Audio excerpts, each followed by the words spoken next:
Amém? Queridos, nós estamos vivendo um mês cujo tema tem nos despertado, nos desafiado, que é consolidando a nossa fé. E a gente aprende que a fé é um elemento essencial e vital à vida cristã. E embora pareça fácil defini-la, e se eu perguntar aqui o que é fé, talvez teologicamente você me responda. A fé é a certeza do que se espera, é a convicção, é a prova daquilo que a gente não vê. E essa resposta está correta. Porém, saber o que é fé não se dá por meio de respostas prontas, bem elaboradas. A fé ela é revelada, ela é exercitada nas nossas experiências difíceis, nos momentos de provações, nos momentos do aparente abandono de Deus.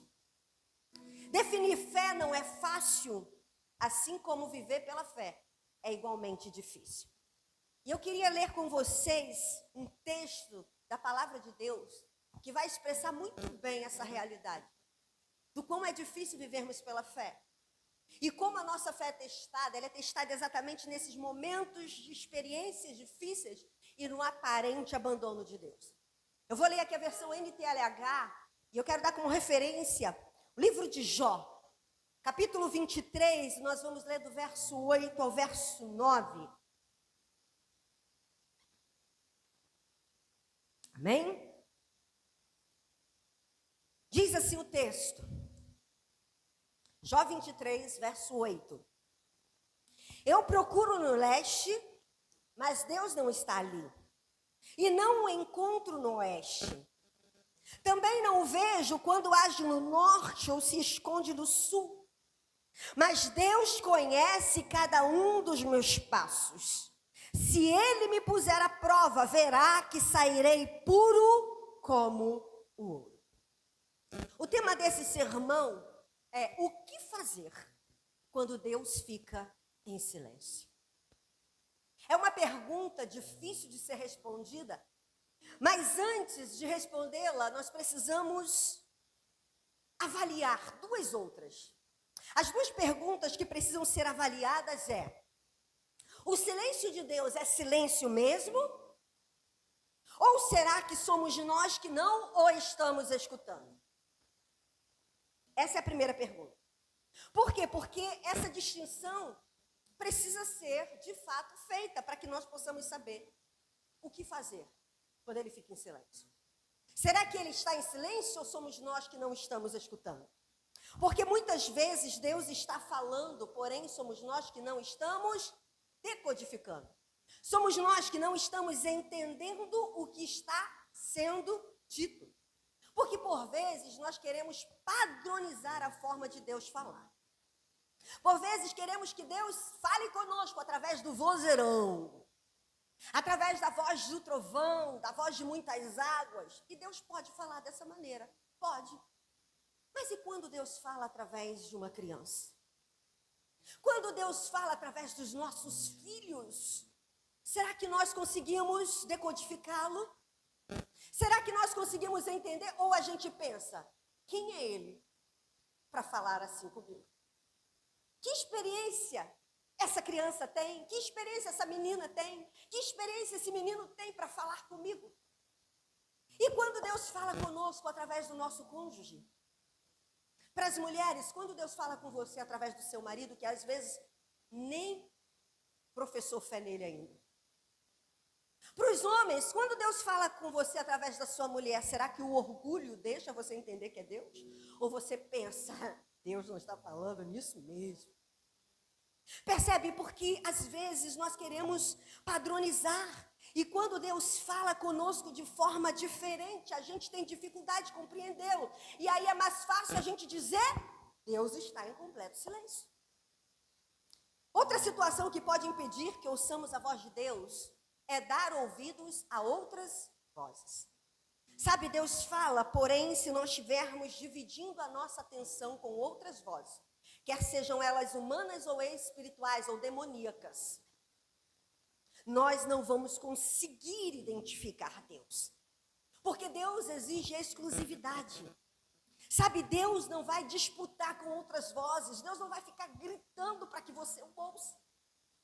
Ou você atenta e apura os seus ouvidos para escutá-lo, ou de fato Deus ficará em silêncio.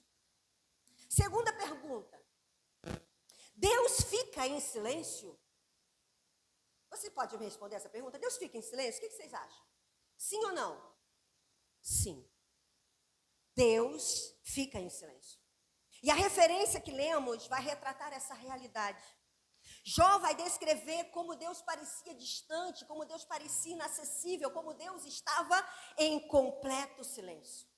E viver esse momento é enfrentar um dos maiores dilemas de aflições da vida.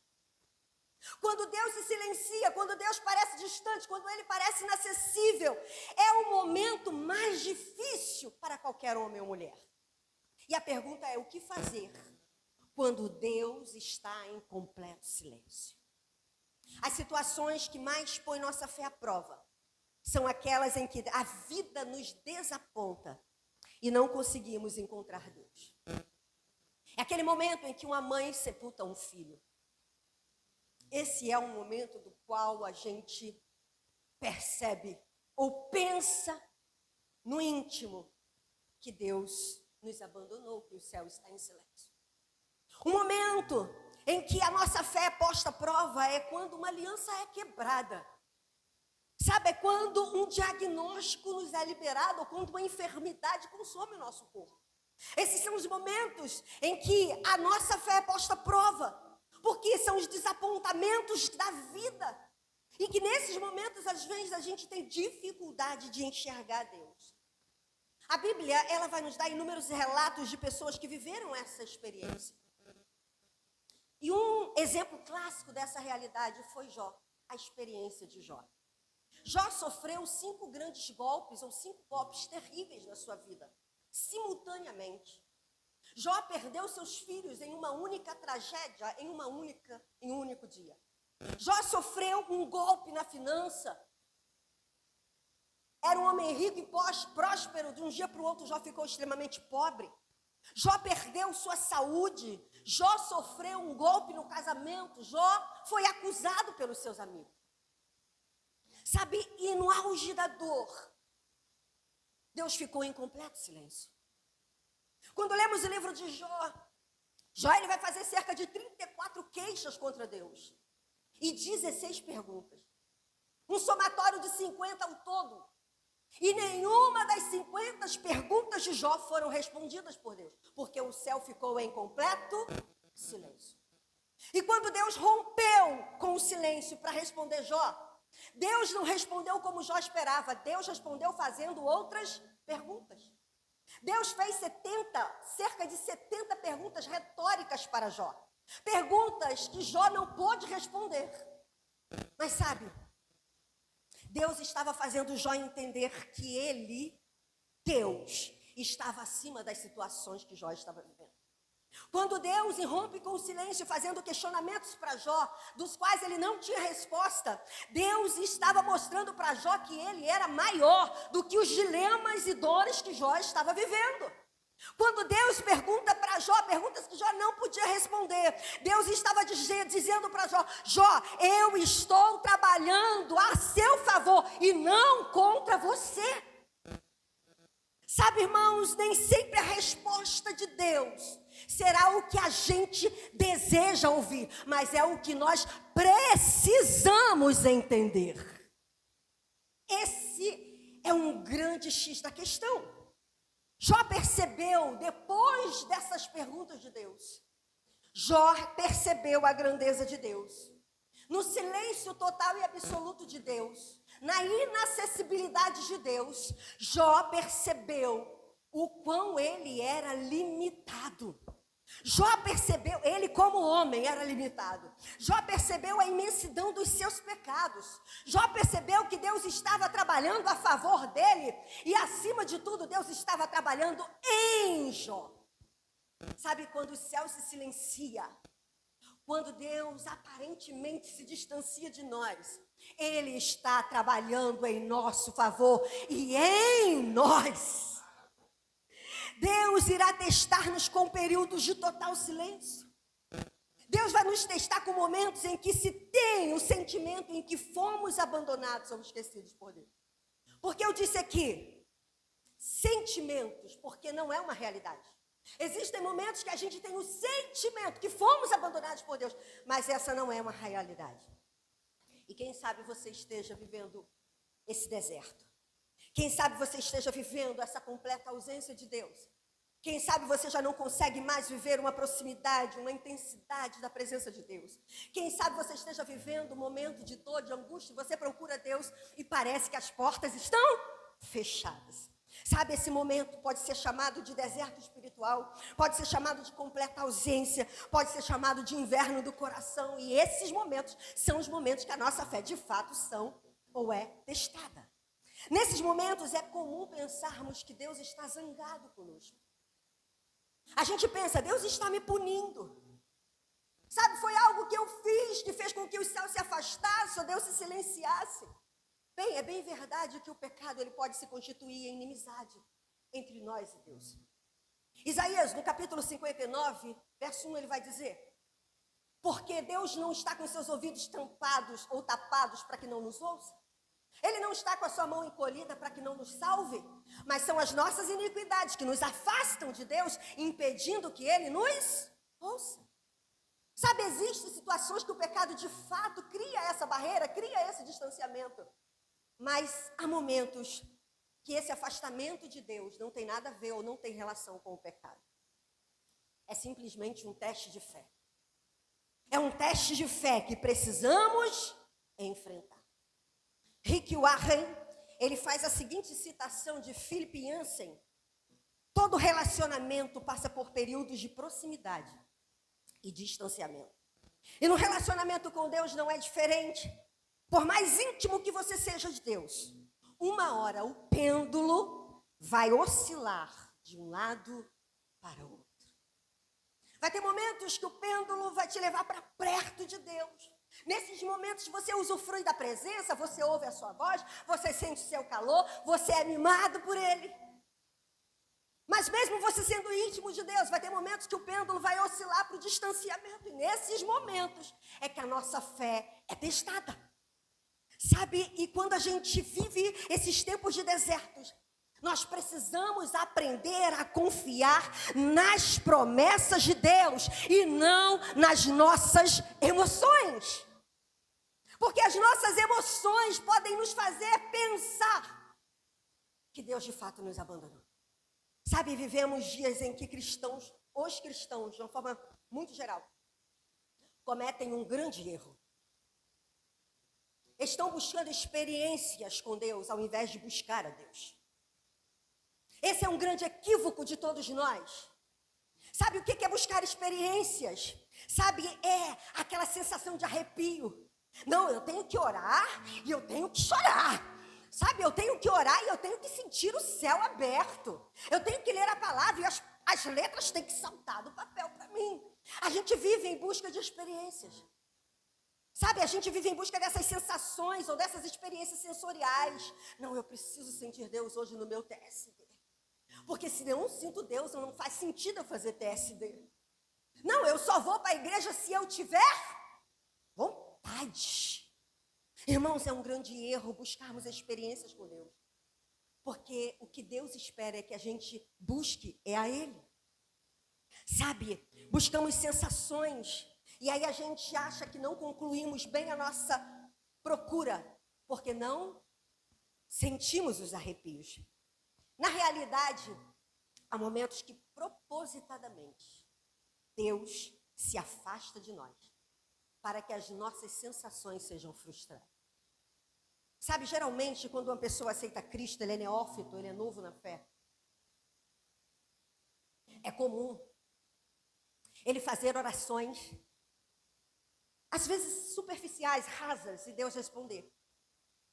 Mas à medida que ele vai avançando na fé, Deus também começa, propositadamente, não responder todas as orações.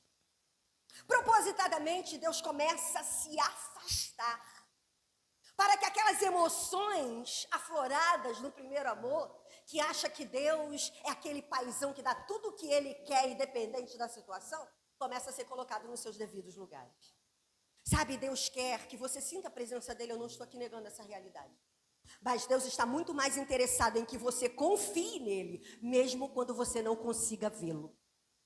Mesmo quando você não consiga senti-lo. Mesmo quando ele não te responde tudo o que você quer que ele responda. Deus está interessado que você tenha e use e usufrua da presença dele. Mas muito mais que você confie nele. A mais profunda profissão de fé e a mais correta é de reconhecermos Deus por quem ele é. E de louvá-lo apesar da dor. Dar graças apesar das provações ou durante as provações. Sabe, é confiar mesmo quando ele parece distante. Essa é a maior profissão de fé. E um grande equívoco nosso é confundir o silêncio de Deus com a ausência de Deus. O fato dele não responder não significa que ele esteja ausente. O fato de Deus não falar não significa que ele esteja inerte, passivo e distante. Sabe, é um erro, porque a não resposta de Deus não é sinônimo da sua ausência. Um grande exemplo disso é o livro de Esther. Quando lemos o livro de Esther, a gente percebe algumas peculiaridades. O livro de Esther, você não vai encontrar no livro de Esther a menção do nome de Deus. Em nenhum dos seus relatos, frases, entrelinhas, você não vai encontrar o nome de Deus sendo mencionado. Não vamos encontrar no livro de Esther os símbolos religiosos judaicos, como o templo, como Jerusalém, como as leis, não são mencionadas. Mas quando lemos o livro de Esther, e a gente percebe que esse relato ou essa história acontece no território ou na cidade de Suzã. Suzã era um território governado agora pelo Império Medo e Pérsia. E eles estavam ali não como convidados, não como ilustres cidadãos, mas como ainda prisioneiros de uma guerra anterior. A Babilônia havia levado o povo de Israel para esses territórios. E agora, subjugado pelos impérios Medo e Pérsia, o povo de Jerusalém, de Israel, que estava lá, permaneceu lá. Eles ainda eram olhados como escravos, com desprezo. E essa realidade do livro de Esther, a gente percebe ali um aparente abandono, um aparente esquecimento de Deus em relação ao seu povo. Porém, Deus é perito em trabalhar no silêncio, amém? Deus é perito em trabalhar no silêncio. E quando lemos a história de Esther nas entrelinhas, nós vamos ver a sua grandiosa graça presente e atuante.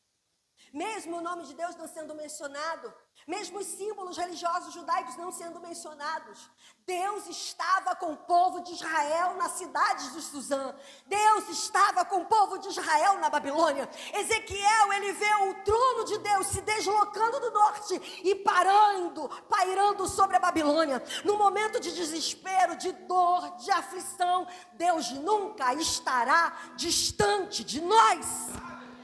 Você pode aplaudir ao Senhor. Aleluia.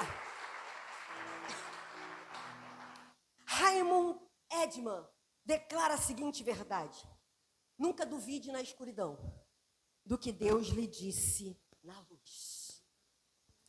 Quando o silêncio de Deus for uma realidade, confie no que Ele já te falou. Quando você não consegue ouvir mais a sua voz, lembre-se das promessas que Ele te fez. Se você está vivendo a escuridão, lembre-se do que Ele te disse na luz. Sabe, entenda. Quando o silêncio de Deus for uma realidade, confie. Confie naquilo que Ele já te falou. Agora aprenda uma coisa. Não espere respostas daquilo que Deus não te mandou fazer. Tem muita gente esperando a resposta de Deus quando Deus não tem nada a ver com aquilo que Ele decidiu fazer, e Deus não vai dar resposta para aquilo que Ele não te mandou fazer. Um exemplo clássico disso é o próprio Abraão. Abraão, o pai da fé.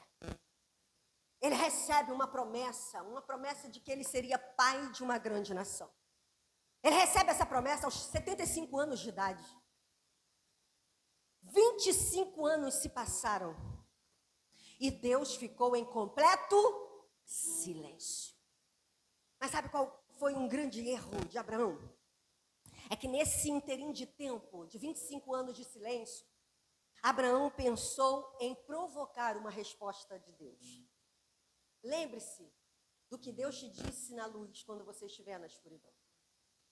Nem sempre Deus vai ficar repetindo aquilo que Ele já falou. Você precisa guardar no seu coração tudo que está sendo dito. Nesse interim de tempo, Abraão pensou, vou provocar uma resposta a Deus? Ele disse que eu vou ser pai, mas as coisas não estão acontecendo.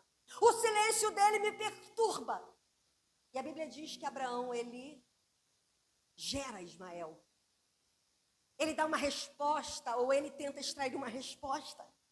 Mas sabe, em Gênesis, no capítulo 22, do verso de número 2, Deus vai dizer assim para Abraão, Abraão, pegue o seu único filho, pegue Isaque e vá para Moriá.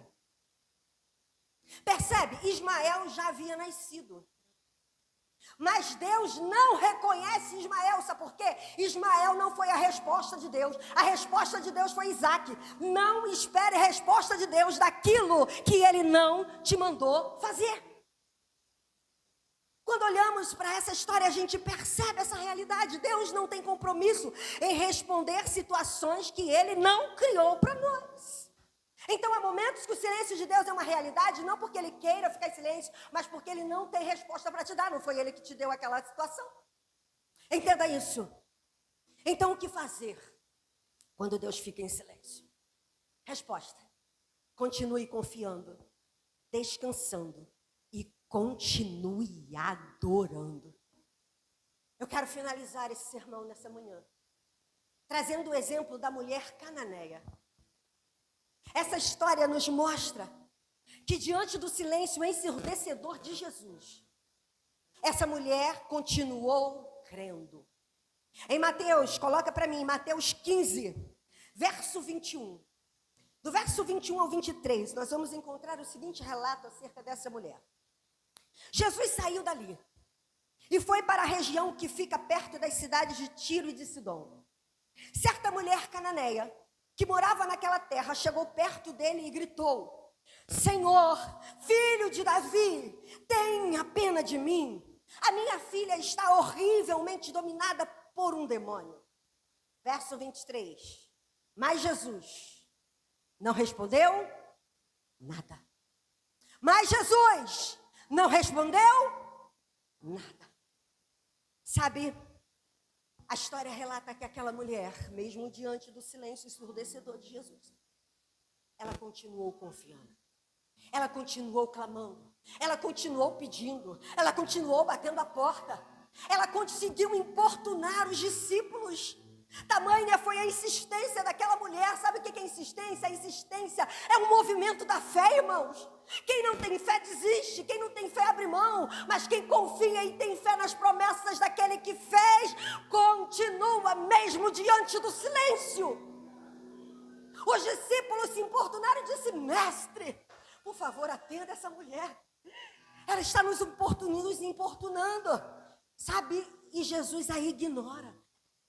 O texto vai dizer que Jesus, ele não queria abençoá-la.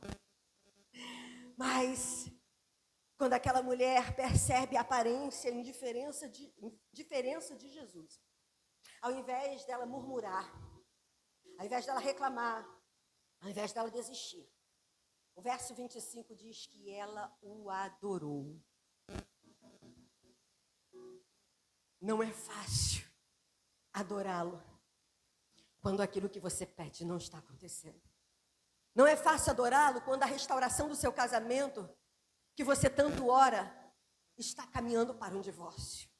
Não é fácil adorar quando a enfermidade que você está orando para que haja cura, ela aumenta, sabe, o seu nível de gravidade. Não é fácil a gente continuar, sabe, acreditando, adorando, quando o céu não nos responde nada.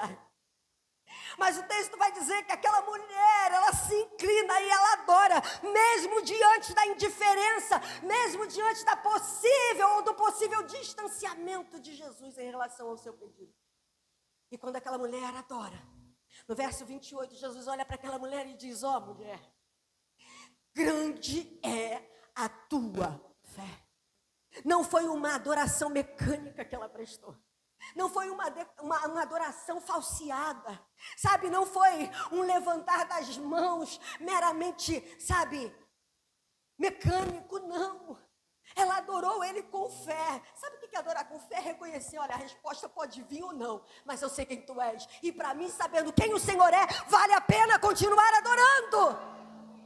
Quando Jesus olha para aquela mulher, ela extrai uma resposta dele. E ele diz: ó mulher, grande é a tua fé.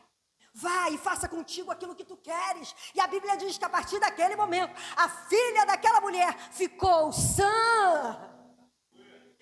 Sabe, existe um louvor da Cassiane que diz: quando Deus fica em silêncio, é porque Ele está trabalhando. Aí o refrão ela diz assim: então louve.